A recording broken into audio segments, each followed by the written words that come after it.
One. All right. So, I'm soloing. Today's June 20th, and I'm here with the usual suspects, Cobaltios and Hi Karielson. guys. Hey. Yes. Hello, and I guess would it be good morning for you guys as well? Well, noon technically, but yeah. Yeah. Close enough.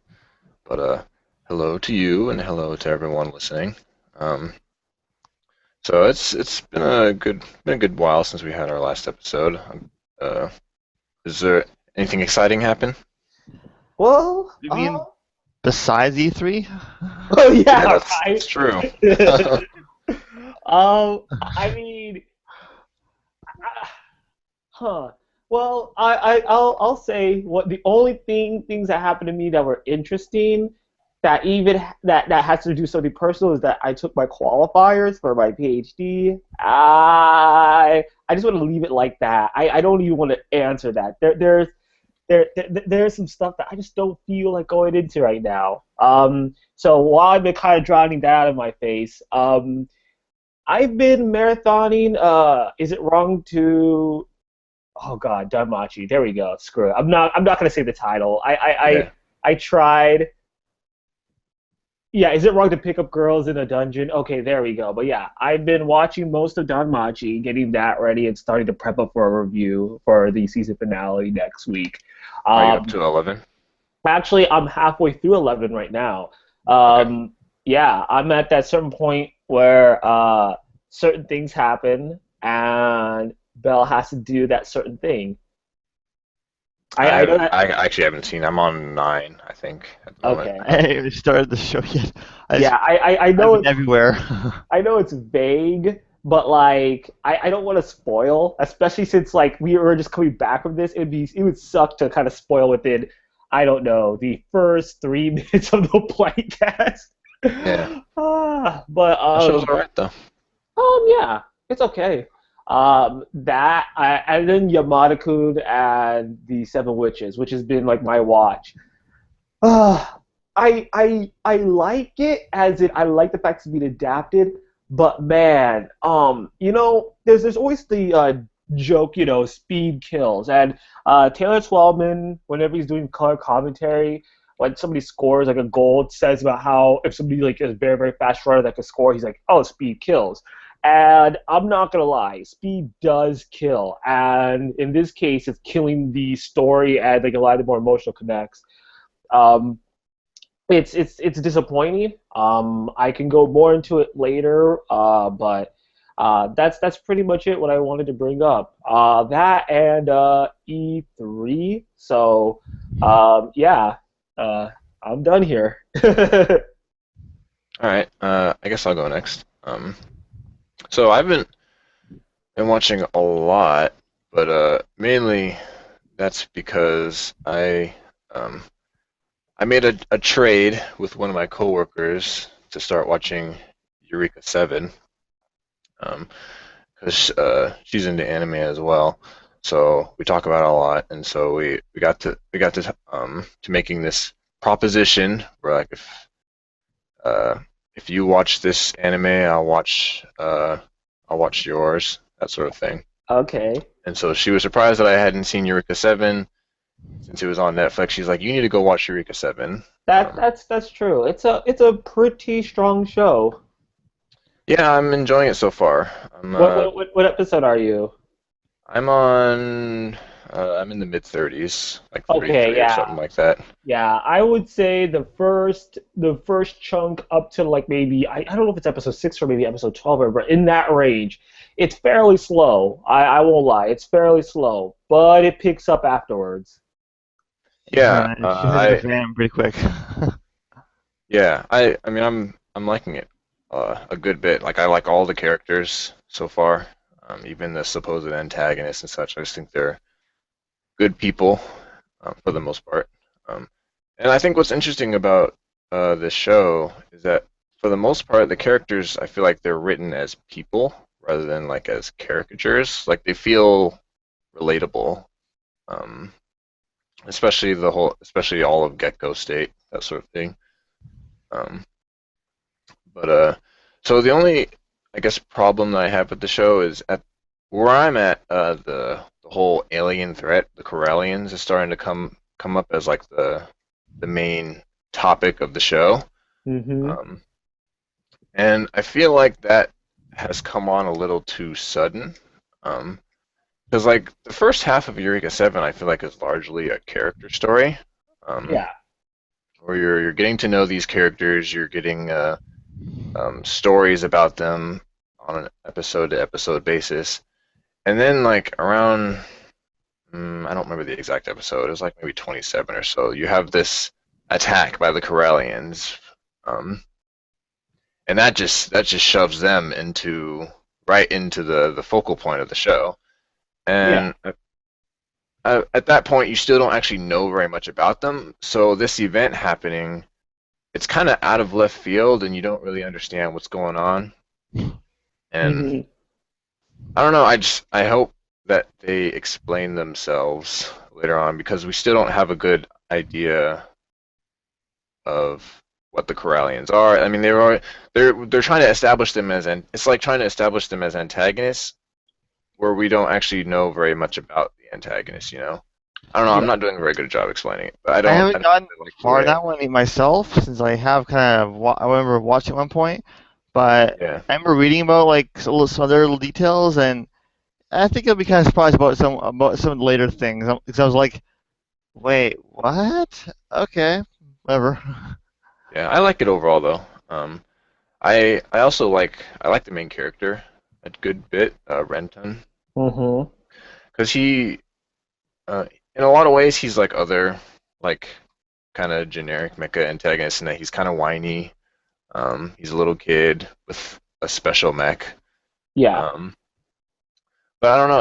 I feel like they execute on that character archetype a lot better than a lot of other mecha shows I've seen do. You know, it's interesting because Renton does come off as that, and yet you feel like there's a lot more depth to him, and you'll notice throughout the rest of the series going through that he has a lot of emotional needs, but he's not. But and it translates from being white to more like he wants certain emotional feedback. Have you seen the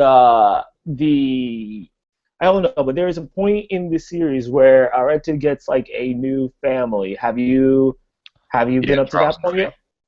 What? Charles and Ray, Yeah, the yeah, mercenaries.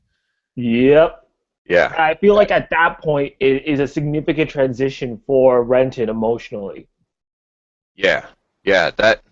That's around. I think it's like from 21 to 27 or so. Yeah. That's a Yeah, that's really around where I kind of kind of fell off at. I'll probably get back to it later though. Yeah, that's maybe my favorite arc in the whole show so far when he meets up with Charles and Ray. Um, because Charles and Ray are like they're awesome characters. Like they're these like these two groovy people who are in love and like uh and they have their own ships and they're mercenaries.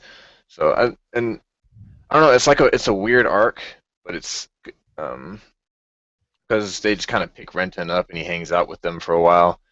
Um, But like in that short time, like Renton only hangs out with them for like maybe 3 episodes or so. But when they get to this point where like they ask him like, "Oh, would you like for us to be your mom and dad?" Like they feel like developed characters at that point. And there's a Yeah. part of me, yeah, there was a part of me that wanted Renton to just like drop everything and say Ex- yes to that. exactly. I that's what I felt. I was like the way that it came off. I was just like, you're not in a bad position here. You get to hang out with these two guys. Of course, you go through the family antics. Screw Gecko State. Like you could literally live. I guess the best way to compare it is that if you read the Harry Potter books, right? There Hmm. was a point where Sirius was like romanticizing about how Harry and them could live together and that he would never have to live with the Dursleys. And I felt like that's inherently like that same feeling, right? Yeah. Where that these two characters finally going through a lot don't have to live in their condition that they consider crappy. They can go live a better life. And granted, there's still going to be things they're going to fight about. It's going to be more worth it for them to fight it with these people rather than the people that they're at right now.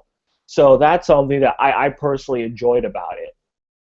Yeah, that I really like Charles and Ray. The whole arc around them and just them as characters, they're great. Um, but yeah, Yeah, that I'm show. watching the dub or the sub. I've been watching the sub. You normally when I have dual audio available, I try out both options, but I actually haven't with the dub yet. So I can't tell you whether it's good or not.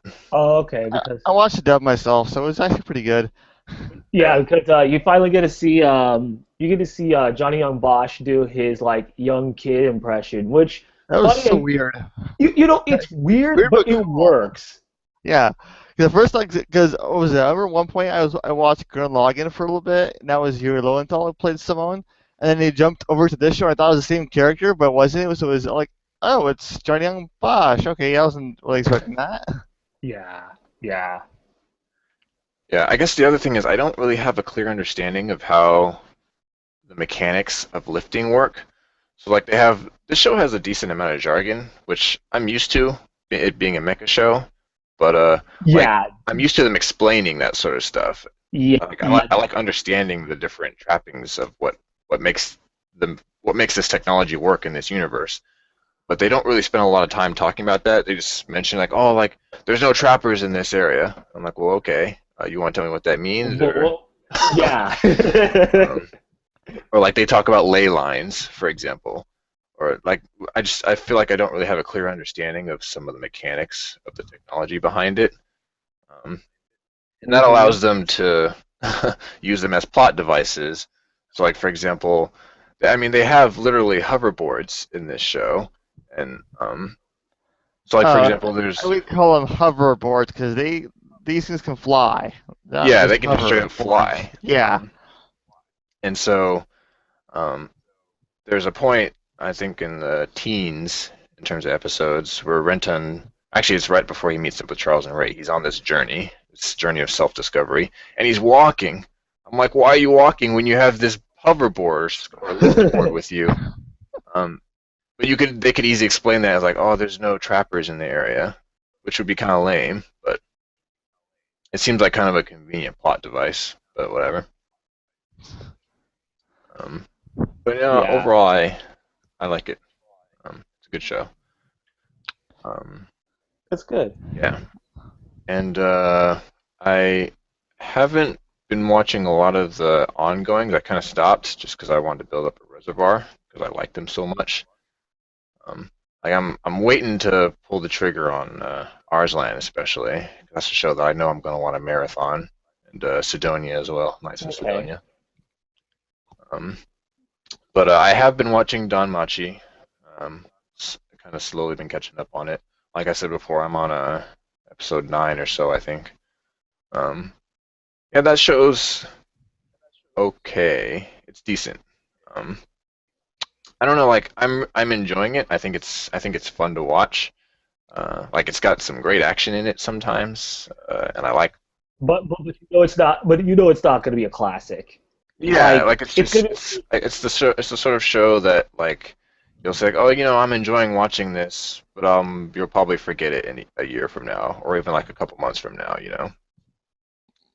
Well, I feel like it'll have a little bit more lasting power, but I feel like it'll be one of those conversations where I think it'll be just a little bit lower than the conversations you have with Full Metal Panic, where Full Metal Panic is kind of more of like a B tier show, or like like a like you have your classics, but you have like your hits, and then like Don Machi is like below hits, right? So you would consider I would consider like Full Metal Panic like a hit, right? It's not necessarily classic status, but it's really good. So Yeah, Don Machi is a little bit below that, and that's understandable. I mean, it's a good spring series to watch. You're gonna watch it, enjoy it, have fun with it, and if you really love it, you're gonna buy the DVDs. But for a lot of people, you're gonna stop at like Crunchyroll and streaming, and then you're gonna be like, well, that's it, until like until like maybe a year a half later, where Sentai Filmworks come out with a dub, and you'll be like, huh, I want to revisit that, maybe. yeah. You know what I suspect? I think that show might just be getting a really good adaptation. Because I haven't Hmm. seen the source material.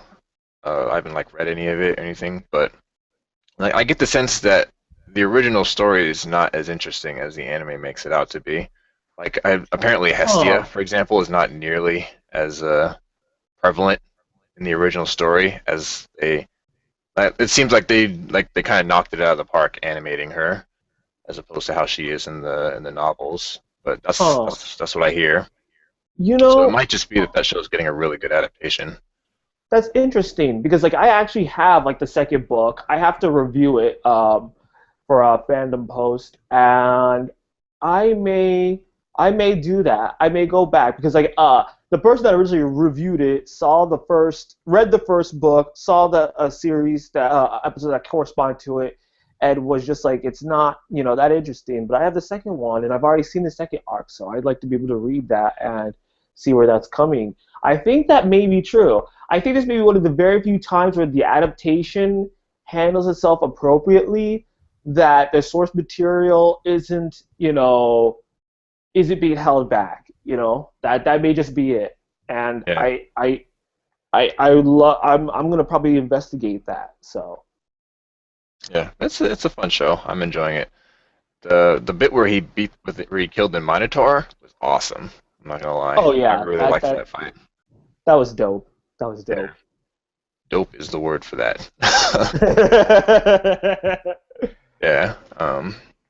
And then I've been watching some more Ore Monogatari, My Love Story, on the side. And man, that show was great.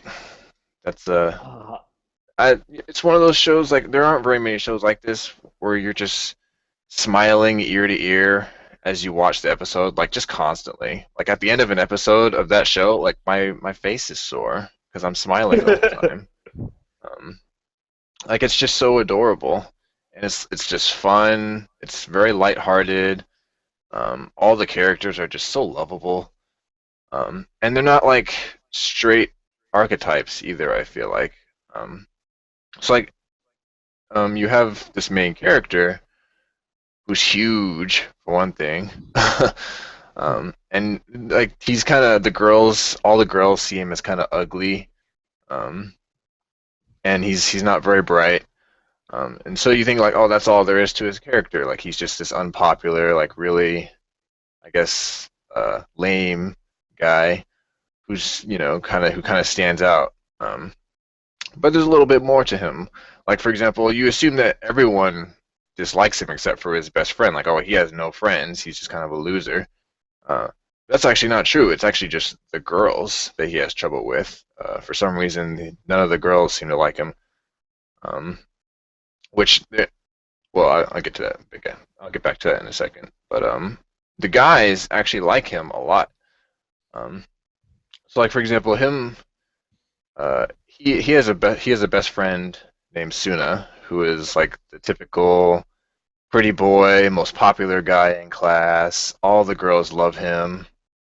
Um, and there's a scene where like him and Suna are on a subway train on their way to school, and all the guys are looking at the main character, Takeo, like, oh man, this guy's swole. How did he get so built? Like, oh, maybe I should spar with him. And then the other guy's like, oh no, man, you don't bother. You'll just get burned.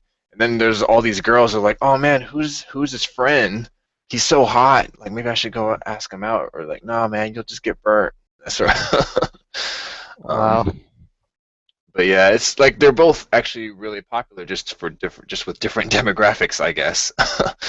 um, and like as you watch the show, you realize that maybe it's not so much that girls don't like Takeo, it's that he's always hanging out with Suna, who the girls really like, so he's always overshadowed by him. Um, but I don't know, it's like it comes off as like a really simple show, but I feel like it has some interesting underpinnings to it. And like I said, it's just really lovable all around. you Um, know, um, I'll say it. I think from what I've watched so far with My Love Story, it's one of the very few times where I'm glad there's not like I think I'm on episode maybe 4 or 5. Hmm. But I'm glad that there's no like inherent like forced dramatic conflict, right? It's just like here's some drama. How are they gonna, It feels like it feels like the drama that's instilled is more realistic because it's not necessarily like forced injection, you know. And I feel Yeah, like and even that. when, oh, go ahead. No, no, no. Go ahead. You go ahead. Okay, well, so, but even when they do like try to have drama, like for example, Takeo, like what's great about him, one of the great things about him is that he's kind of immune to it. Um, so like, did you see that episode where he ended up rescuing those girls from the flaming building? Yes, I did. Yeah, so like that was an episode where there was kind of some conflict going on, um, and like that because those girls were talking smack about him behind his back, and Yamato runs into them and starts crying and all that. And Takeo's like, I don't care, that sort of thing. It bothers me more that you're bothered by it than anything else. Um, and so that that deflates the drama real fast when you have a main character who just does not give a crap about people talking smack about him. See, that right there is like what I love. It's not even. See, people would say, "Man, I want more drama, conflict," but it's like, see, do you not realize like this type of like resolution probably happens a lot more realistically than compared to everybody suddenly like avoiding each other and stuff like that.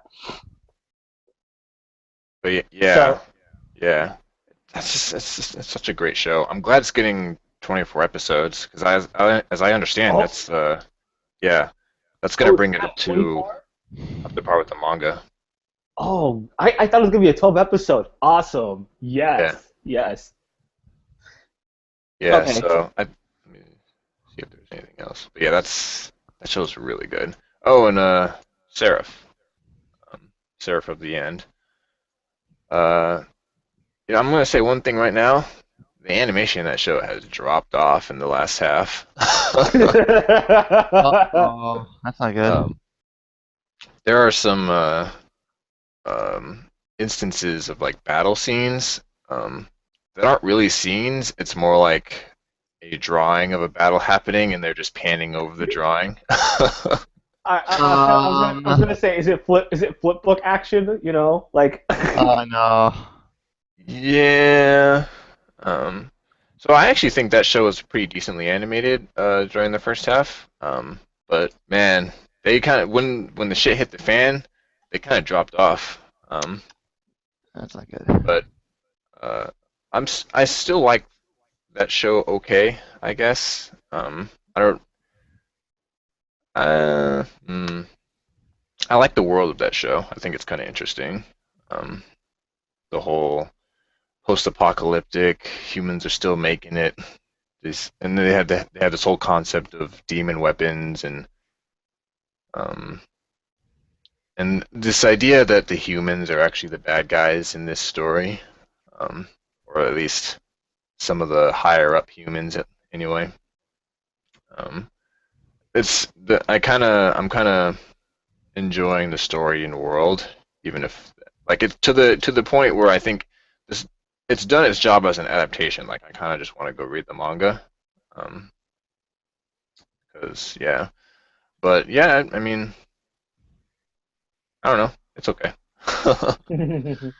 uh, I do. So there's this one character named Shinoa who's gotten a little bit of fame because she's like so smug. She's always smug, the most smug character, um, and she's pretty great. Um, and I kind of like I'm okay with the main character as well because he talks a lot of smack and he's like kind of arrogant, like a typical shonen protagonist and such. But he's able to back up what he says. Like he's not all talk. So I like that. But yeah, that's I think that's it. I did start reading um Saga because my friend who got me to watch Eureka 7, she started reading it and I guess she really hit it off with it. And so she's like, "Oh, you got to read this comic." Because she's not into comics at all. She doesn't like Uh, she abhors the very concept of Cape Comics, for example. But I guess she kind of stumbled onto Saga and really liked it, so she let me borrow the first trade paperback. I'm not very deep into it, but it seems okay. I don't really have a yeah, verdict on it yet. yeah. I have to actually read it, so I might just read the first one with you, and then we'll talk about it later. Yeah, but yeah, that's it for me. Cobalt. I don't have too much. I don't think. May was kind of a weird month for me because I kept all over the place, mostly just playing games and whatnot. And then once, like I think I did see Mad Max one point. That was actually very good. I'm not sure if I can talk about it here because I mean it's mostly just anime and whatnot. But I mean I talked about Godzilla last year, and that was kind of a different thing. So I'll I just kind of mean, yeah, you could go ahead and talk about Mad Max a bit. So, I wasn't sure what to, because I've never actually seen any of the previous movies before it, so I didn't know what to think going into it. I did know of like stuff that was based off of it, like say the Fallout games or Borderlands. So I had a rough idea of what to expect, and I actually really enjoyed it because I think one of the great things about it is that when most like I guess more mature movies like to use lots of violence and gore and that kind of stuff. This one is actually very restrained with that. Like it's still lots of violence, but it's more brutal in a sense, not so much like lots of blood and gore and that kind of stuff. It's more just like really brutal action sequences, and I have to say the action is very well presented. Like you can actually tell what's going on. The chase scenes are very well done. It's very fun. And the storyline is kind of there, but it mostly just to get things quote unquote rolling because most movies just take place with cars, So, and it's from what I've like discovered, it's not so much about the character Mad Max. It's mostly about like the stuff that he kind of does and the people he interacts with are the main characters. So in this case, it was Furiosa that was the main character more or less. He was kind of tagging along type thing, kind of helping her out, and it was a very interesting movie. I really enjoyed it. I would definitely so recommend everyone check it out.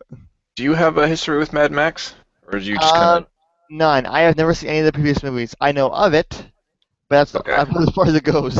So this is Yeah, not because like my neither do first, I. yeah, this is not like my first like introduction to it. And the fact that it's actually directed by the very same guy who did the other ones really surprised me. So that was kind of neat to know about.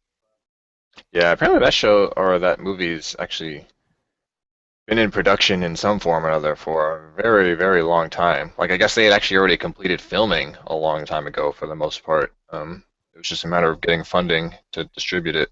But It was worth it, yeah. yeah, Yeah. I also don't know very much or anything really about Mad Max. And I'm not gonna lie, the world or setting of Mad Max, from what I know of it, seems very uninteresting, which is kind of what kept me away from the movie. But Like it is a bit bizarre at times. Like it's a post-apocalyptic. They have their own very bizarre like religion, I guess, which has been the subject of many memes lately. yeah, But you enjoyed it.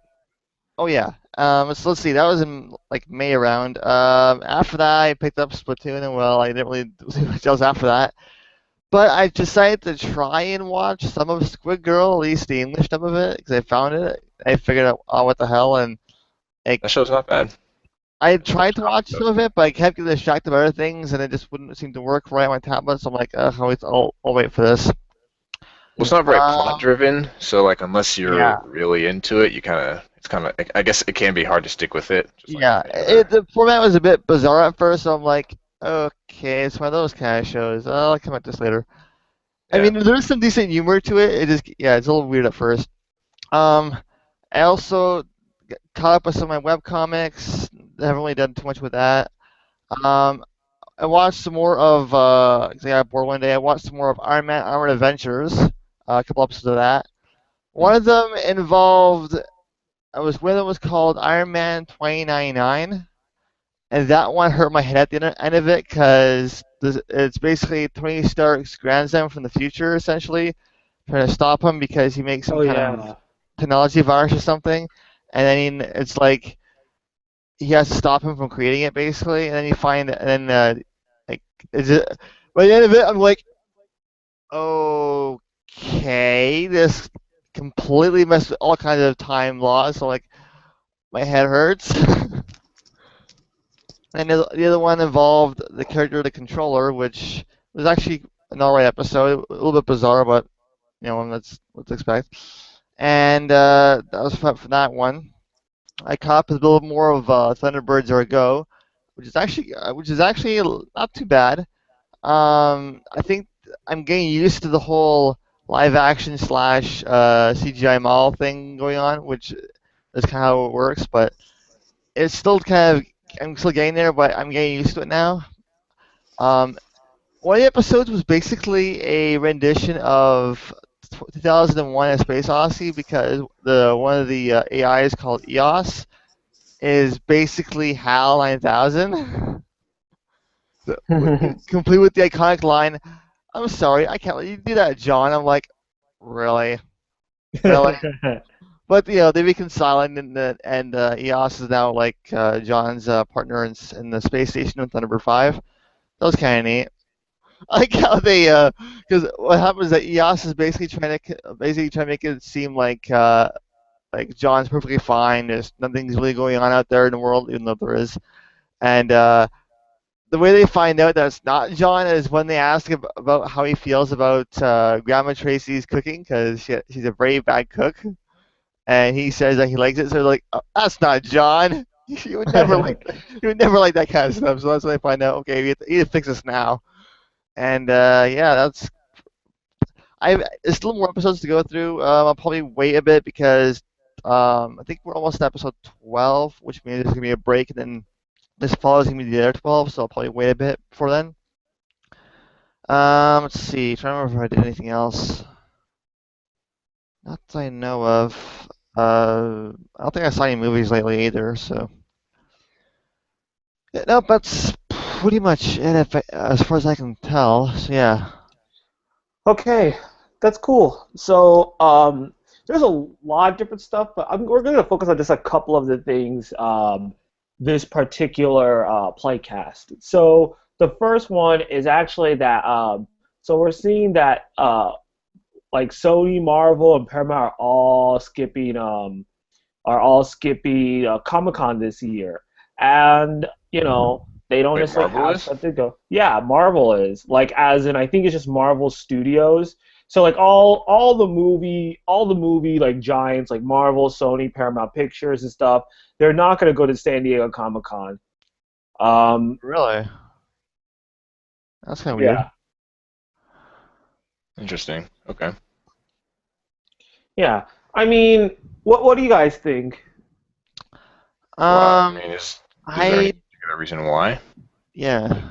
I think the reason that everybody's thinking is because of Star Wars. And I mean, if you look at the AV's article, they're thinking that Star Wars is going to be so much of a massive battle this year that they won't get the Oh, hype that they yeah. want. I can see that. Yeah, I can see that being a case because yeah, that what the heck? Oh, oh, sorry. Can I kick that for a minute? Yeah, now that Star Wars is kind of big now with the new movie. I guess that makes sense. Yeah, yeah. I mean, honestly, I know maybe this is for the best. That maybe if it's so big that maybe more comics will become predominant and we'll have more comic talk. So that's why I'm optimistic about this. Yeah, I mean, it is Comic Con. So, I guess I just kind of briefly read the first like paragraph of it, and I guess it kind of makes sense because I mean, on one hand, you pretty much know most of what's coming up from Marvel anyway. So if they can't really announce anything, because I mean, we already know what they're gonna get coming out in the next few years anyways. That's one thing. And the other thing is, I guess if Star Wars is pretty predominant this year because of the new movie, then yeah, that's definitely a case. And yeah, I guess having the comics up front and foremost is actually a good thing in a way. Yeah, yeah. Well, okay. The next thing that actually came up was actually something that like is a little bit more towards Cobalt's area, even though it seems a little bit more of a jump, Reboot is getting a reboot. Yeah, I I heard about that. Yeah, You don't like have any date as to when it's coming, or when it's actually airing, but it's official. And it's called yeah, Reboot Guardian or something like that. yeah. It's crazy. To um to give you a sense of it, it's gonna be like a live action CGI hybrid. You know, Oh they are God. actually yeah. That Wait, that's wait. that's Would this be like Tron almost? Yeah, or if you knew Code Lyoko, the season 5 Code Lyoko, that's a Code Lyoko evolution. That's what they're aiming for. Oh, I have not. I have heard like I've heard Koloko. I know it's mostly like a CGI slash cartoon show, like animated, but this sort of live action CGI, I don't know what to think of that, to be honest. Yeah, Season I 5 of Code Lyoko. I'm just seeing this. yeah, Let me check yeah. that out for a second. Hold on. Let me This just. looks really I weird. mean, I don't think I like yeah, it. it's a yeah. So season Movie. 5 is a Code Lyoko evolution where they had live action people there. I'm not gonna lie, I did watch it, and I watched it through sources that were not necessarily legal. And it's one of the very few times I've ever I actually mean, broken that how do you particular think I rule managed to to watch most of myself. my shows, anyways? Yeah, I Most of my mean, it's stuff one of is the very. questionably. I think that's one of the very few times I've actually like done that of recent note. Okay. No, because like even with Doctor Who, like Doctor Who comes out at like the afternoon, and I'm just like, I'll just watch it on BBC at like 8 o'clock since I actually could spend the night, doing the afternoon doing other things. But the thing is that yeah, it's not a bad season, but it would have been just I think a lot better if it was just animated instead of trying to do live action. Yeah.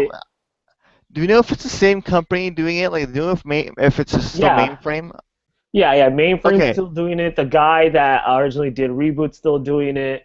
I think the best way to put it is this. I feel like it was a compromise. He wanted to do more Reboot. They want more stuff that is live action relatable, so they Wait. met both halfway. Is Chorus Entertainment still behind this? Yep. Son of a bitch! I knew it. Oh, um, that's the reason why YTV has gotten so shitty lately. Half the yeah, shit it's on for YTV is all freaking live action stuff. That's why I don't watch it. Or well, besides that, I don't like it either. But this is yeah. They're doing all the damn it.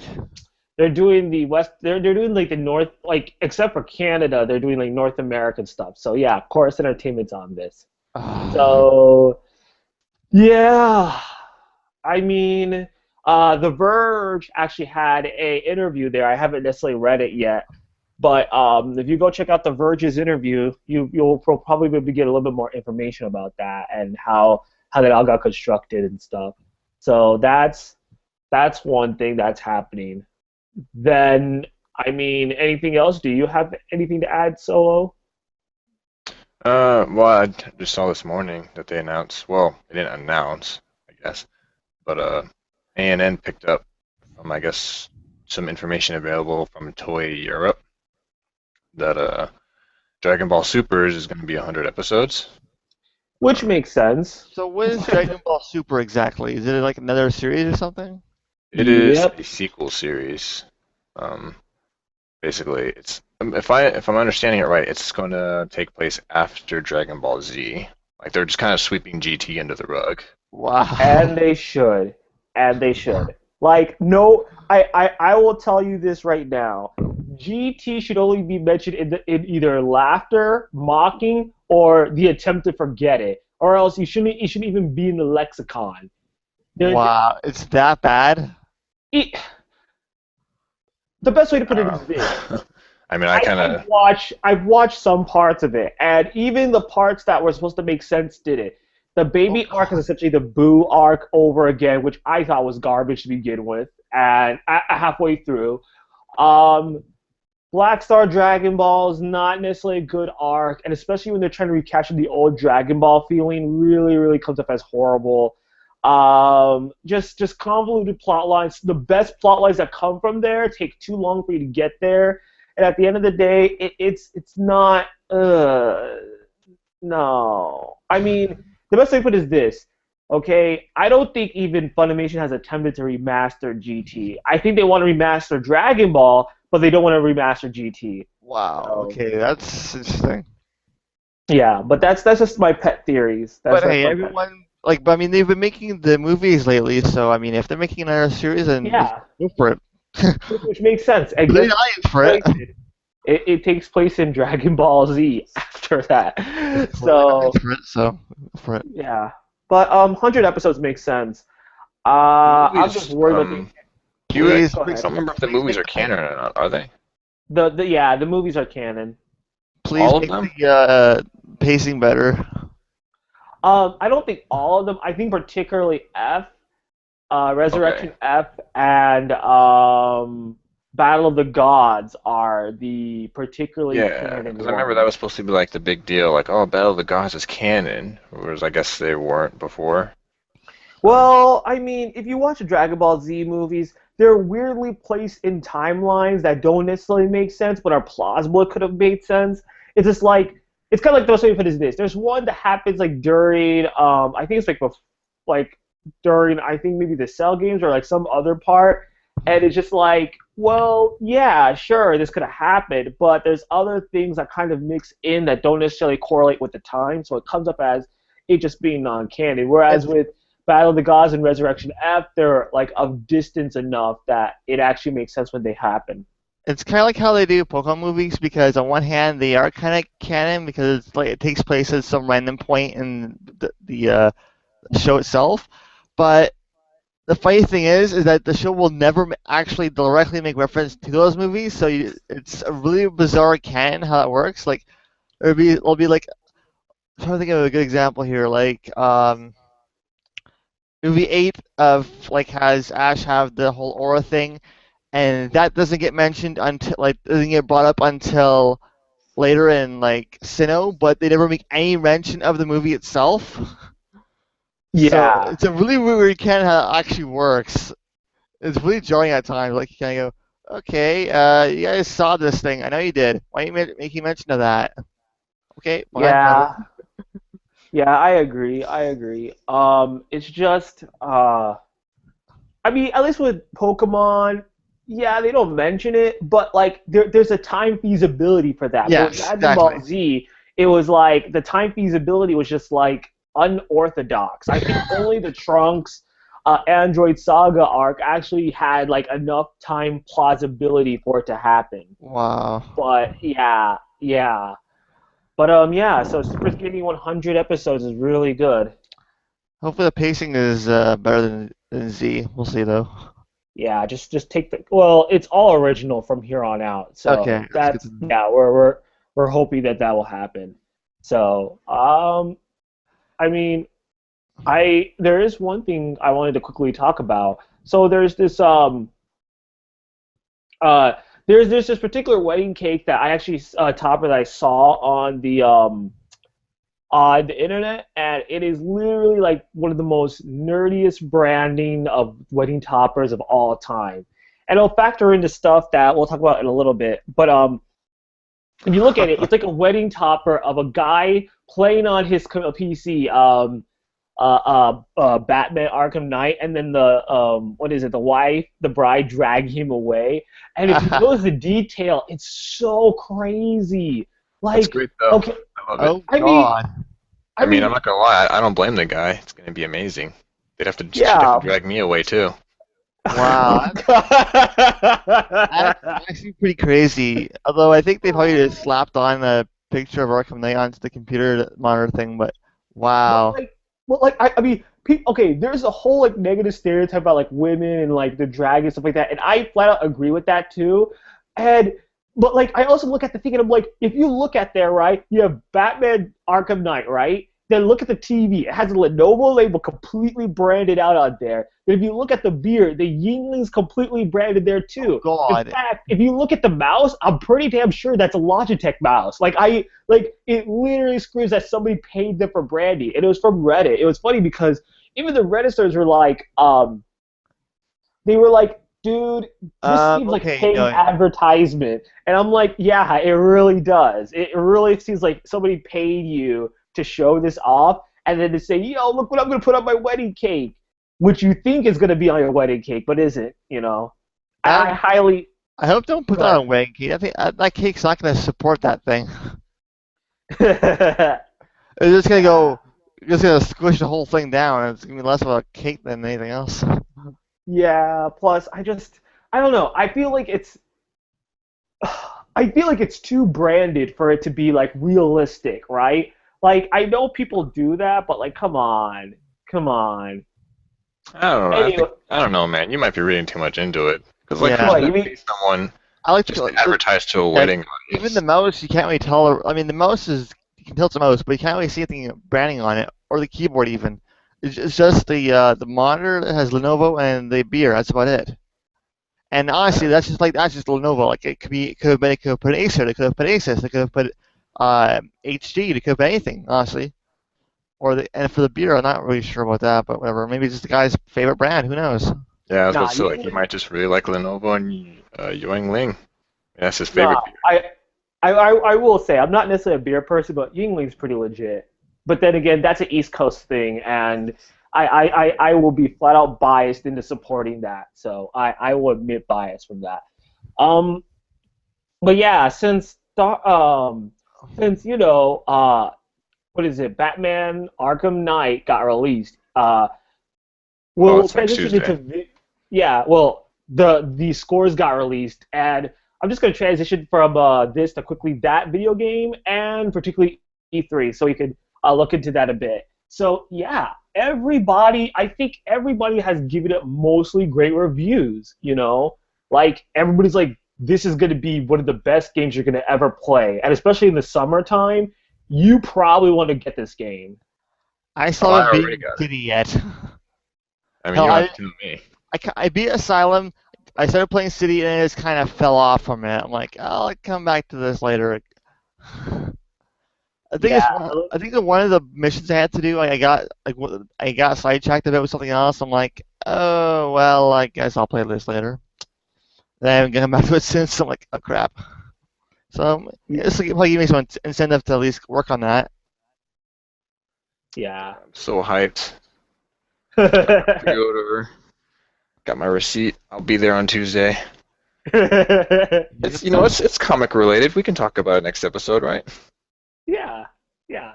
We could fit that in. I'm pretty sure. I mean, it would work because there's a lot of stuff that's gonna be coming from that.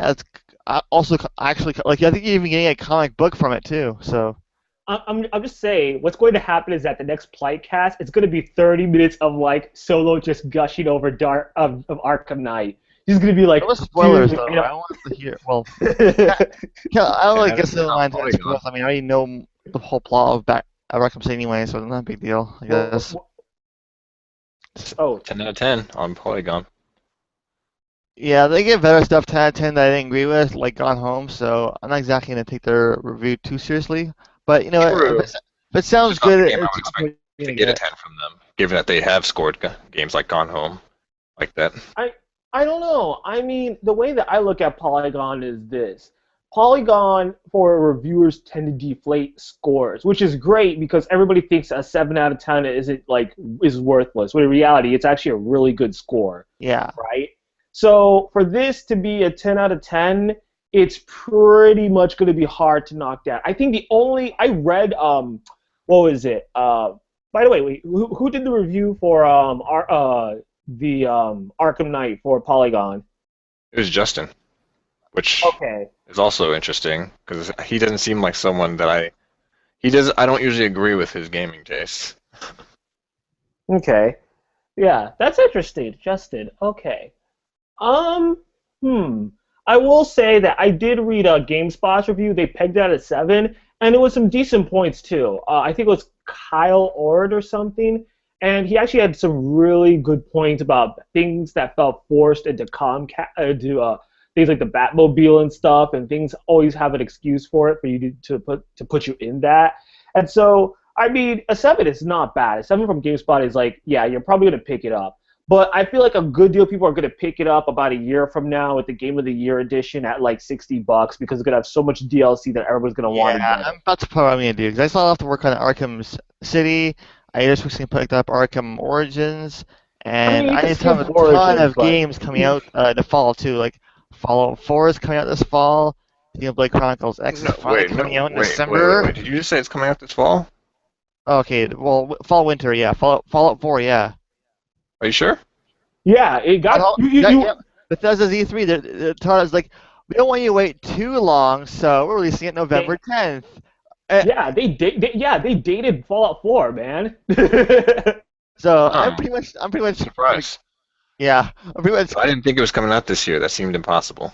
no, I mean, I thought that would be the case too, but that's perfectly fine with me because now I got some way to kind of tide me over until Xenoblade Chronicles X comes out, which Well, finally got a release date about damn yeah, time. So actually, you know what? We'll talk. We'll spare the neck. We'll spare like the rest of the time to just talk about E3. Um, Interesting thing about Bethesda. There actually, before, were before we do that though, I have I have like two things to kind of bring up. The first okay. one is that Kung Fu Panda 3 is coming out January 29th of next year, so yay, new one. Wait, what And is? Kung Fu Panda 3. Oh, okay. And we got I kind of a teaser for it. And the funniest part about this, the funniest thing about it is that the trailer just shows like Poe meeting up with who's clearly his dad, and he's like, oh hi, who are you? And like, I'm I guess Lee's son or something like that. And he's like, I'm looking for my son. Like, and he's like, oh, I'm looking for my dad. Because I lost him. And then they kind of, everyone's looking at these two as if like, you're kidding, right? Like, really? And then just at the end, like, oh, come on, you two, really? So that was kind of funny. I'm glad the humor is still in the movie. That's just good. And interesting news: Ruby Volume 3 is now in production. Yeah. And here's an interesting that I kind of realized. Well, so I read a whole article about which I posted about this thing, and it turns out they're actually bringing animators who recently worked on Red vs. Blue 13. So I'm wondering if they're actually like kind of gonna mix some of the animation or the animators from that one. Like I guess I think what they're gonna do now is that they'll work on Red vs. Blue. They'll finish that, plan out Ruby, take the animators from there to work on Ruby, and then kind of keep flipping between the two, which makes sense to me actually. Yeah. Um, there's something else. Oh, do they have a release window? Like, is it this fall? I given that's in production now, I would think we might get a trailer at RTX. I don't I expect don't. I don't expect to actually see anything until roughly either September or November at the very latest. I don't know. I feel like what will happen is that the question is whether or not the scripts are all in. I mean, we don't know where in production they are in. If they're in, Yeah, if they, I have a feeling this is going to be a 2016. It's going to be like early 2016 if they're it. Like, I don't know the speed that they produce, but I feel like what's going to happen is that it will um, it will have the scripts in probably by the end of summer. I wouldn't be surprised if all scripts are in this end of summer and voice acted by the end of summer. And I wouldn't be surprised they're going to take their time and push it in 2016. that I would be mean, because that would be fine. I mean, I'm sure yeah, fans will be wanting this thing, but to be totally honest, as long because I mean, there's been a whole fallout with Monty, so as long as they get this thing done and it looks great and it's what we expected from the previous stuff, I'm okay with it because yeah, yeah. So now E3. yeah. But yeah, What were you I guys' can't wait. highlights? Um, let's see where do I begin. I think honestly the weirdest thing is that when I first kind of came to this, I was thinking, okay, I'll probably just watch Bethesda first get started, then I'll probably watch Nintendo because that's where I usually stick, and I'll just see what Microsoft and Sony have. Unbelievably, Bethesda and Square Enix ended up having the most games I actually wanted. So Bethesda kicked off with Doom, which looks fantastic. It's definitely a return to the classic FPS combat that kind of started the whole thing. It's got like it has like I guess non-regenerating health, which is great. Collectible weapons, and it has the whole I guess fast-paced action that we've all kind of loved with the series. So I'm glad that's back to classic FPS action. And Fallout 4. Oh boy, they really went out on this. I was thinking, yeah, this is gonna be great. I'll probably love it. Then like, oh, by the way, we're letting you build your own houses. I'm like, uh, what? Wait, really? And then they keep going with like, oh, now you can customize your weapons. Oh God, no! Don't do this to me. Oh, and you can customize your own armor. No, this is too good. Stop it. And so that was for Bethesda, which I think also had Dishonored 2, which means I have to go play the first one now, which I haven't played Pretty yet. good. Go ahead. Honored's pretty good, the first one. Yeah, I've heard lots of good things about it. It's short though, but I'm looking at doing probably multiple playthroughs anyway. So, and then what was it? Square Enix had Just Cause 3, which looks great. It's basically like, okay, we have this new power for these new consoles. Let's just give them this massive open world. Let's let them blow up everything. Give them unlimited C4 and better grappling hooks.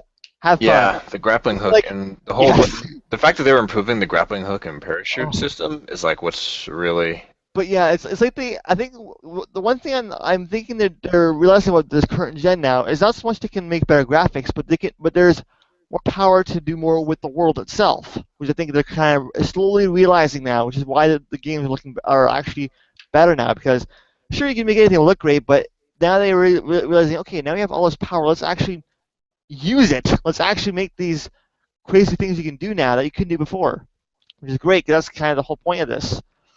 And there's that one. There was Deus Ex: Mankind Divided, which I'm looking forward to, which means I'll probably play the Human Revolution as well. So I can work on that. Rise of the Tomb Raider, which looks pretty good. I'm gonna probably wait until let's see if there's a PS4 or PC version. Because I'm not sure if I want to get an Xbox One just yet, but I'll get to that in a minute. And what else do they will have? be one. I think they already said it's a timed They exclusive. also had what we call it, Star Ocean 5, which was announced. Which unfortunately there's no PS3 version, but there's gonna be a PS4 version, so I'll probably end up getting a PS4 sooner or later. They also had the Square Enix thing. They had a couple other games. I don't remember what they were though. Crap. I will say Star Ocean 5, like I feel like I'm more interested in that game than I should be. Cuz like The way they after Star Ocean 4 being as yeah, they even admitted that was kind of crappy. But one thing I like Star Ocean 4's combat. You know, the characters and the I heard the story. combat was okay though. But basically the way they presented Star Ocean 5 was they didn't want to do a very dramatic trailer. They just showed the gameplay and the combat. So it's like that's what you should be doing. I don't see why it people. looked good. It looked good, you know. Right, it does. There's also Nier 2, which was surprising to everyone because and it's being co-developed by Platinum Games apparently. Did you Platinum guys Games go they're to? straight up a mercenary studio at this point. I swear. Well, they are. They are. But I was gonna say, did you guys go to Justin McElroy's timeline when that dropped? It was funny because as soon as I saw that Nier 2 got announced, I went to his Twitter timeline, and you just see Justin say FML, and I was laughing my butt off. The legacy will never end. But yeah, Never. I didn't really play much of the first game, but I've heard great things about it. And I watched my sister play when she had it at one point, and I'm like, okay, yeah, another Japanese RPG, why not? And speaking of that, they're also creating a whole new studio specifically for creating new RPG IPs, which is fantastic. So that's excellent. With one called Project Setsuna, which I'm going to be looking into later on as well. So Microsoft actually had some cool stuff. Like they had a bunch of new exclusives, which I'm really happy with because finally I have options now. Recore, holy shit, Kaiji Inafune and Armature, the guys the guys who used to work on be on Retro Studios and who worked on Metroid Prime. I'm like, I'm on that. I'll take it. So that looks great. Sony, holy shit, they had a lot of stuff. Yeah, they had a couple surprises. Unfortunately, none of which I really liked, except for maybe a few of them. Like Last Guardian looks more like Eco, which I actually like more than SOTC, so I'll probably check that one out. And Horizon the Zero Dawn looks phenomenal. I really want to try that. Yeah. But I'm probably one of the few out there who literally went like, "Oh, come on! They are actually making a Final Fantasy VII remake. Why?" Well, it's good that they are. I Let, mean, let's. I I'm just. understand I why, but wasn't expecting it to happen at all. Like that was maybe the most out of left field announcement yeah, of I know. It's just like no. they're But actually Wait, doing. wait, wait. Not Shinumi 3. Not Shinumi. Okay. uh, I don't really care that much well, about yeah, you're Shooting 'cause I right. haven't That actually was played big them yet, too. or I don't know much about them, so I can't really be hyped for something I don't know too much about. If it Uh, had been like, oh, if it had been Sony saying like, oh, we're making Shenmue 3, then yeah, I probably would have said, yeah, they kind of just like they basically yeah, just it's come gonna on be stage made. to pre-order the game. It's like, oh, But okay saying then. like, oh, we got a Kickstarter going on stage. Like, yeah, that's a big announcement too. That's a really big announcement. Yeah. I guess but I feel like that wasn't as surprising to me as Square Oh, Enix coming out and saying like, okay. yeah, we're just straight up making This Final is the Fantasy VII funniest part about remake. Square Enix about the Square Enix at Sony's conference. So they show off the game World of Final Fantasy, this kind of chibi thing, looks kind of nice. Then he goes to say it's on PS4, and he kind of stumbles upon saying PS Vita. Did you notice that?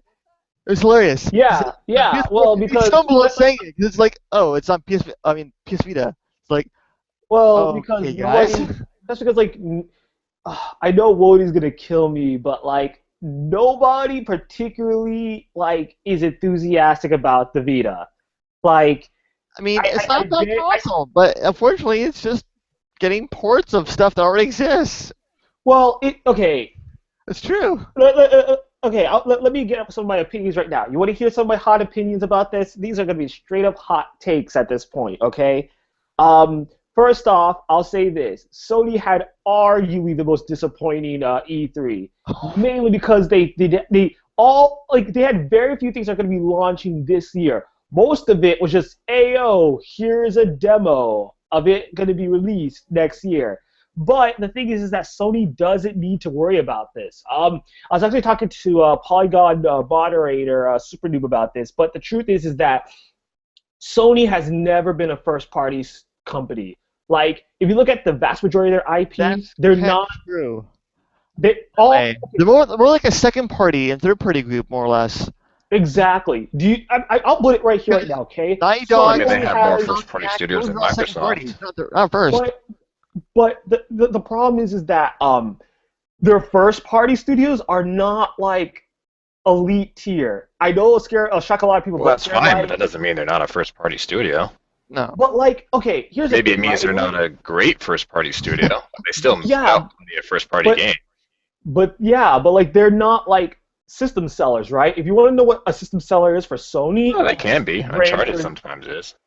The system Nah, seller for Sony would be something like Ratchet and Clank, which is an established brand, or Uncharted, but like more those or two less. don't like. If you look at the numbers, they don't necessarily scream like system seller like Halo or Gears of War. Okay, I think like if Uncharted does. you really think so? I do. I'm I think skeptical. it's the only one, I but think I yeah, I think it think is. part of the reason of that is because of the fact that these days it's I think in this generation of gaming it's very multiplayer centric these days. I'm noticing, which to me isn't really my thing. And of course, here I am playing Splatoon like 24/7 anyway, so I can't really But say like, much about that. But the best way I could put it is this, okay? If Sony would have said Gran Turismo 7 is going to be out by Christmas, they the PlayStation 4 would absolutely sell like hotcakes because like Gran Turismo 4 is like or Gran Turismo as an IP is a system seller, oh okay? yeah, The same I just thing with Gears of War or Halo. Or in the case of Nintendo, it's pretty much like a good slew of their IPs, I but in just realized reality, now, it's like I mentioned it, I have not. I let's stop over for a second. Almost nothing that Sony showed this E3 is coming out this year. It's all next year. yeah, Microsoft at that's least what Well, I has don't some. really. Microsoft has some stuff. Because I Nothing. see E3 as more of something to learn more about companies' plans. Like I don't care if it's not coming out this year. It's just and and Yeah. I and, want to know and, what and they're that's what doing.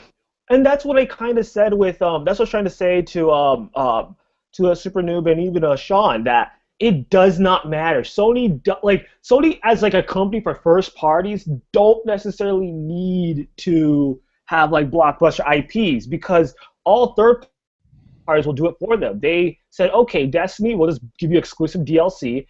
Black Ops 3 will get exclusive DLC. Like, they can let third parties do the heavy lifting for them. I mean, and that's how they operate, okay? That's also why the Vita struggles, okay? The Right. Vita struggles because they depend so much on third-party developers that a lot of third-party developers can't necessarily carry a handheld the exact same way they could carry a console, It okay? is a great way to play. It is a great way to play PSP, PS1, and indie titles. I'll say that much.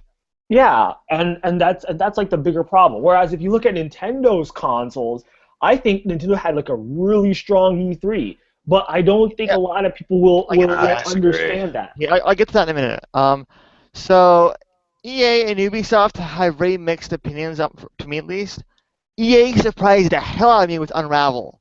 I was not expecting that at all from them, but I am pleasantly surprised because finally they have something I can care about, which is rare. Because I mean, Battlefront, I want to like it, but at the same time, it's just not me. So, but hey, if people like it, go for it. Mirror's Edge, Catalyst looks pretty good, so I'll say that much. Uh, Yeah, I'm so well, glad they're jettisoning the gun combat. I, yes, I, that's I good. don't. I hated that in the first one. I'm like, okay. The last level in the first one was a pain in the ass. And Ubisoft was basically here's all our Clancy games. Oh, I but mean, For Honor looks pretty good. I'll say that. I'll say that. If they do well enough, I think For Honor could be pretty good. And I finally, I can actually get interested in an Assassin's Creed after a few games. Yeah, I'm So not gonna lie. Like Syndicate it's looks kind of the good. same thing with like Star Ocean 5. Like I feel like I'm more interested in this Assassin's Creed Syndicate than maybe I should be. Like that game, I actually really Like want I to play it. think first off, the character looks pretty good for like Characters. yeah. Evelyn. Finally, you have another female character. Yeah, Ubisoft, you've learned, and you have a grappling hook mechanic, and I think it'll probably play pretty good. Like we'll see, but I'm optimistic about it. And now for kind of the elephant in the room, Nintendo's Direct was weird because not Yeah, okay. I Not actually think okay. Nintendo had a really poor E3. Wait. But Star Fox Zero, I really want to get. It looks great. Um, they didn't show too much of what I wanted to see, although they kind of troll people with the Metroid Prime Federation thing. But I'll get to that in a minute, though. Um, Finally got a release date for Xenoblade Chronicles X. Took what 3 years for that to happen.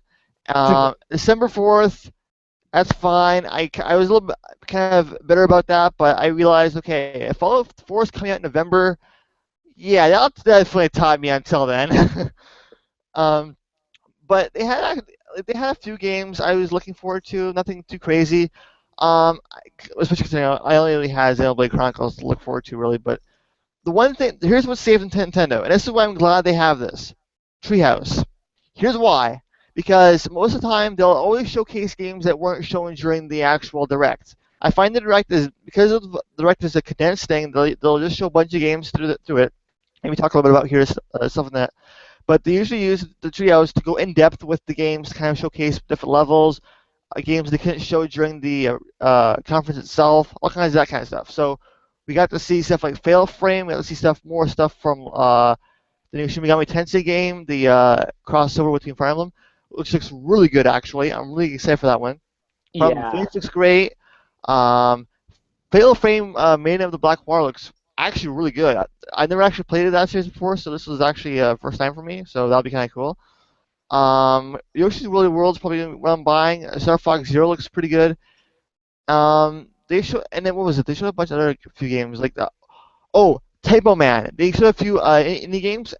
That was actually really surprising one because it deals with puzzles in a very linguistic sense, in that you form words to solve puzzles, and it's very neat the way the way that works. It's apparently a Wii U exclusive indie game too.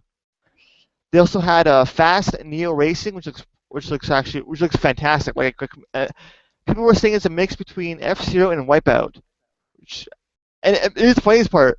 Like when they were showing it, it looked really good, looked really fast. Then they said, "Oh, this is the slow version." What? This is slow. Oh shit! And they basically had a lot of other games that were shown at the Treehouse, and it's why I think Nintendo can doesn't necessarily need to use the Direct to show everything, they can show what they have planned for this year or maybe early next year. They go into the treehouse and just go in depth with every last thing, and they can just kind of pick and choose what you want to watch, which I think is a much better format to me personally. The way that I looked at the direct was this, okay? Like the direct came out and said, okay, here are the games for 2015 and arguably early 2016. And they were just like, okay, boom, boom, boom. This game's coming out. This game's coming out. This game's coming out. Yeah, Okay, we're gonna exactly. give you some more. And to me, compared to Sony's E3, I felt that was more integral because now I know at least what I have to plan, so I can plan to buy stuff, right? Right. And I say this because I remember. If you don't remember this, it is literally the 10-year anniversary of the Killzone 2 demo that destroyed E3. Remember, where everybody's like, "Oh my God, Sony won Is it E3 really? for that demo." Yeah, it is. It is the 2005 demo for E3, and everybody's like, "Oh my God, it's realistic and all this other things." And then you realize later that that was completely rendered and had like so much. So that's the thing, right? I guess I'd have to take another look at it. But Killzone 2 does actually look very good. But like it Wait, was that wasn't PS2 or PS3 game? PS3. It was a PS3 game. Okay. So it was like I remember watching that, and I was like, I was like hyped, like I was indirectly hyped about that, and everyone's like, oh well, there, and then you got there, and then it was just not as good as you thought it was going to be. I like It was that. still okay, but it was overhyped, and the rendering and and I think that's the point where I just got jaded with E3 as like a major concept for showing stuff. That's why I felt like Nintendo had a strong E3 because the vast majority of their games are going to be purchasable throughout the year up until like early next year. Yeah, that's true. Compared And to even Sony, they had a bunch of stuff that was like they actually released a couple of eShop stuff along the way as well. Like exactly. They dropped Earthbound Beginnings literally Sunday. It was like, yo, and it's on on it's what on the was it? store now. On the 18th, they actually released Fire Emblem Sacred Stones on the eShop for GBA. Yeah, so it's like they dropped content. Like Here's and the the same thing. thing with Bethesda, and that's what I liked about Bethesda's conference too. They dropped Fallout Shelter, I right? can't And play then that's yet out because immediately. iOS only for now. Yeah, yeah, and then they're like, and then they just kept on like dropping content and said, like, I guess what it is this, okay? The most furthest thing from Bethesda was Dishonored 2 at the end of next year. But they said, okay, we know that's coming out next year, but we have a definitive collection that's going to come out this year. That was it. Everything else was focused upon it's going to come out. And I felt like that's the reason why I felt Sony kind of lost in the sense that all their content isn't coming out until next year. At least for us. Yeah, that makes sense though. But the thing is though is that Nintendo really like trolled their fans really hard with Metroid Prime Federations, which But I feel in a like way, everybody. yeah, I mean that's but the funny thing about that is people are actually bad mouthing it because of that. I watched the Treehouse for that game. It basically looks like we call it mixture of like first person Monster Hunter using the Federation troops. And the funny thing is I know, that argue that sounds kind of bad. yeah, but the cool thing is though is that Metroid isn't really a property that gets a lot of side stuff that isn't revolving around Samus. Let's be honest here. I mean, most of the games all feature her, Yeah. unless you go with Hunters, which usually which only the multiplayer allows you to change characters. So this is the first time in ever that we could play as a character that was introduced in the Prime series, the Federation Troopers, who we kind of know some stuff about. And while I think people are not looking forward to that, I think it's a neat way of kind of actually branching out what little lore there actually is of the whole franchise, which, to be honest, there really isn't that much. But yeah, well, that's the thing. Like, there's just not very much to the world of Metroid. I don't But think it's very if this interesting. thing fleshed out a little bit more, that'd be nice. Because I mean, it's essentially it's pretty much Metroid ODST. That's exactly, literally there what you it go. is. That's what I was thinking as well. It is, Which and you know what? not a That's bad thing. fine. I hope that Blaster Ball becomes playable enough that it becomes an Oh e-sport. god. That's the only. That's like my major thing. I want that to be an e-sport, so guess that what, then people guess the can first, actually. this is the thing I thought of while I was watching that. Griffball. That's all I could think of when I was watching that. I'm like, this is like Griffball because it's based off something from a major franchise. It's not a bad thing. It's kind of funny. Yeah, I guess my problem with Nintendo is that they didn't actually have very many new things to show, Well, and the things that they did have, because to me, E3 is a time for announcements. I don't care when they're coming out, but I want to know what you have to show me that's new and see, interesting. that's kind of a double-sided sword And on there Nintendo failed because on that aspect for me. is it, They had a lot of stuff to tell me about things that I already knew about. Like, okay, here's a release date for Xenoblade Chronicles I X, this mean, game you already know about. on one hand, Here's yeah, that's not really a good thing, but on the other hand, I mean, And that's why I like, think Sony did very well in that aspect because they had things to show me that were new that I wasn't expecting, and that were like I don't care when see, they're but now you coming have to out, but I wait for want to know that. that they are coming out. Yeah, yeah, but now you just know of them. Now you have to wait to actually find out. At least with Nintendo, they give you periodic updates as to when stuff is actually happening. So, on one hand, I yes, I agree with that, but on the other hand, I kind of wanted to actually know, like, okay, this is coming out, and Well, I we think already the knew it biggest was coming out. Like we I already knew think the big Xenoblade Chronicles was coming over. We yeah, already but knew I Fire I never Emblem think the never Fates was release coming date. We didn't over. know when Like we can that's actually purchase it. I'm willing to wait. I don't mind waiting. I don't need a date or anything. I want I to know do. what else is I coming want to know when I can purchase afterwards. it. I want to know when I can buy it. Like, I need something Well, tangible here. just knowing that I And will be able to buy it is good enough for me. Like oh yeah, and they finally I during the treehouse they even showcased not only did they show the English translation stuff that they're doing for like the writing, but they actually showcased a brief clip of it, the actual dialogue, the actual spoken dialogue in English. So it was really neat to actually see gradual like localization stuff that you don't usually see because usually you just see it from either Japanese straight to English. This was Right, like but a those kind are of all between there. gimmicks. That was That's what I'm cool. saying. We already knew about Fire Emblem Fates. That's just an update on a game that we already know about. Is what I'm saying. I think Yes. the biggest problem is that Nintendo just like some. I remember reading on VG 24/7 that Nintendo just doesn't want to play the E3 game anymore, and it's true. Like when they drop announcements of new IPs whenever they feel like they can drop news about new IPs, and what that leads towards is E3s like this where. If you're talking about productivity, as it is, was this a productive E3 for Nintendo? Yes, they got productive. But if you want to talk about hype, it was anything but. It was like the most anti-hype E3 press conference you could ever get. Arguably Well, speaking, yeah. I mean, that's arguably fine the if you best. want to say like, oh, Nintendo's not in the E3 game. But like, if you want to say like, oh, Nintendo won E3, they're in the E3 game suddenly. And if you want, then Well, yeah, but as I far mean, as I competition know, goes, like then I think they failed the I'm E3 under the game. strong impression that last year, if last year they did not have Zelda U, it would have probably been the same as this year. I'll be honest with you on that. Because if they and didn't, I think that's true, right? Like if they would have if Zelda you didn't drop last year, it would have dropped this year instead. Probably different things, yeah, but because I think that's a big name for Nintendo. Just like say Final Fantasy VII is a massive name for fans, or Shenmue 3 is kind of like the whole uh, unattainable object, or Last Guardian is kind of this bizarre vaporware thing.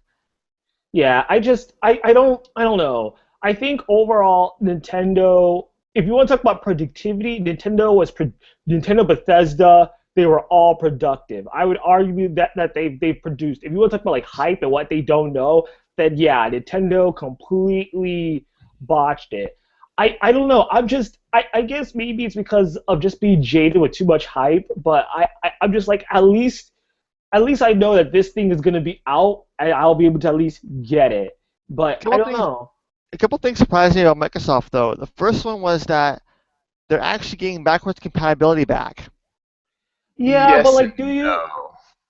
but like, do you really, like, at this point, like, come on, do you really need said backwards compatibility? Like, I kind of do.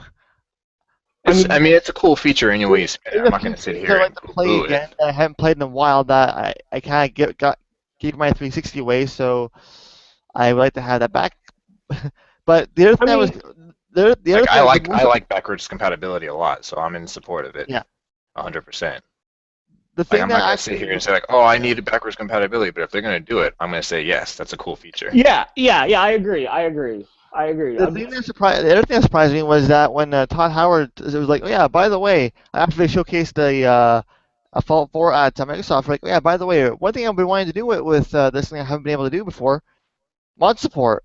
So I think yeah. and now he said it was mostly on Microsoft, but I think it was confirmed also that it's going to be on both Xbox One and PS4. I think. Wait, But what? yeah, mod support. So you know, like PC mods that make the whole experience better for most Bethesda's games or fix it entirely. Well, the basic ones, the ones that don't require crazy stuff like script extenders, can now be used on the console versions. So Oh, let's say you create like a really cool weapon or like you create this new kind of outfit or something, then you can probably put it onto the console version too. oh, Unreal Tournament 3 did that. It was neat. Hmm? but like, did we? But like, was it ever I'm released? saying like, you know Unreal Tournament, right? Yeah. Unreal Tournament 3 on PS3 had mods as well. Oh really? Oh, Yeah. I guess it is that this didn't do I, as big as they did it for this game. I think I'm not sure though, but well, I guess we'll see. Yeah. But I don't know, yeah, on the other hand, like release dates and gameplay footage and stuff like that is cool, but that's stuff you can do any day of the week. That's the thing. Like you can do that year round. It doesn't need to happen at E3. Like But E3 it is a is time for new announcements, in my opinion. well, yes, and it's also good to just kind of get like the final like something conclusive, something to kind of like some closure on it type of stuff as well. It's just like And if I go to your E3 conference and the best you have to show me is stuff that I already know about, and I don't know. That to me that's a poor E3 showing. That's stuff that you so can that's stuff it's that you almost can like a do mixture later on between like throughout the year.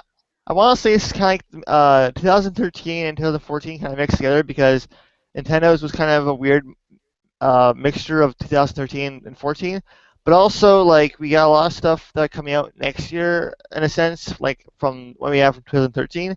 But there's also a lot more we call it exclusive stuff between the other companies now. Like if you have asked me which console would have been looking to buy, like say I would say between there's less. You mean like exclusive 2014, games? yeah, like finally there's actually some exclusives that I can actually go, okay, this is coming on. Like Xbox One actually has enough exclusives now for me to actually consider it. I probably won't get it for a little bit longer, but I can actually go, yeah, I wouldn't mind picking that up. Of course, then the PC conference showed up, kind of ruined most stuff, but apparently Killer Instinct and Gears is going to be on PC. Gears 4? Or the Uh, Gears remake? Gears of War Ultimate or something like Yeah. that. Yeah, Yeah, that yeah, and they actually Killer announced it Instinct. during the yeah, they announced it at the PC game show stuff. I watched a bit of it. I don't think it was bad. I think the format was okay. I just They think have done that a a lot lot. of work to Gears 1 to make me want to go back and play that game. I'm not gonna lie. That game was rough. Gears of War Which one? 4, like Gears Gears 1. 4, Oh, can't really make much opinion of it because I can't really see much because like most of the demo was like, in the dark. I can't really see anything.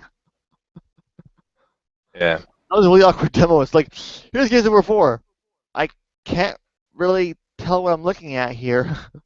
or actually, that's funny because if you look, remember Uncharted's demo mishap, that 30 Yeah, second okay, I was like about to ask you Okay, guys, did that happen for you as well? Where okay. there was yeah, it was yeah, like the that controller was it. disconnected for the So, guy or something? so Yeah, that's what I thought.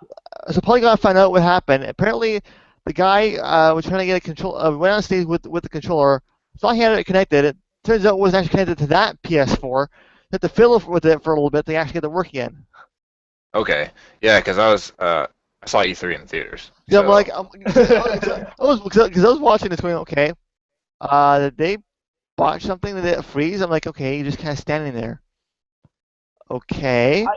I don't know. I personally was like, people were thinking that it froze. I'm like, nope, the controller is disconnected. Like I could tell that the controller was disconnected because of the way that it was interacting. Right, everything else was moving, but there was just no controller movement. So I was like, okay, at least that's not Although bad. it seems that a lot of people were actually not too bothered by it because I think I have a few comments on that topic actually mentioned that they were able to kind of look into the crowd and actually see how dynamic it actually was. Like I think a the lot whole of people saw the mishap, but then as we caught, but unlike I would say about 10 years ago, everybody now realizes that wait a minute, this means that it's actually playable, right? Like this yeah, is that it's not like recorded, like somebody can actually play through it. It just so happens that you know, something it, happened to it it. yeah, something happened. It happens in real life too, but Yeah, it makes it yeah. I authentic. think we're more receptive to it now because now it just means that like this is actual gameplay, so that's a good thing. And that demo actually looked pretty good. No, I'm not gonna lie. That was a pretty legit demo. Now, so this is this is after this whole E3, I can now say that current gen doesn't have to be about overly crazy visuals. And I'm starting to notice that a lot of companies are slowly coming to that realization. Now they're looking at this going, okay, we have this power from these consoles. What can we do with it in terms of like gameplay, in terms of environments, and that kind of stuff? And now we're actually seeing that. We're seeing destructible environments. We're seeing large-scale environments. We're seeing all kinds of crazy stuff you can do with like the props in there, like all kinds of little details present, which I think is what should have been the focus of in the first place. I guess we just didn't really see it from everyone yet. Yeah. Yeah, it was a better E3 than I was expecting it to be. There were surprises. Yeah. Yeah. But I think that's about it. It was a good E3. Yeah. Well, Yeah. okay then. Let's wrap up. So you can get to us on the Polygon forums on the topic for Plightcast. You'll see this here, and you can get to us on Twitter using the hashtag Plightcast. You can get to me at my Twitter as well at Kyrie Elson.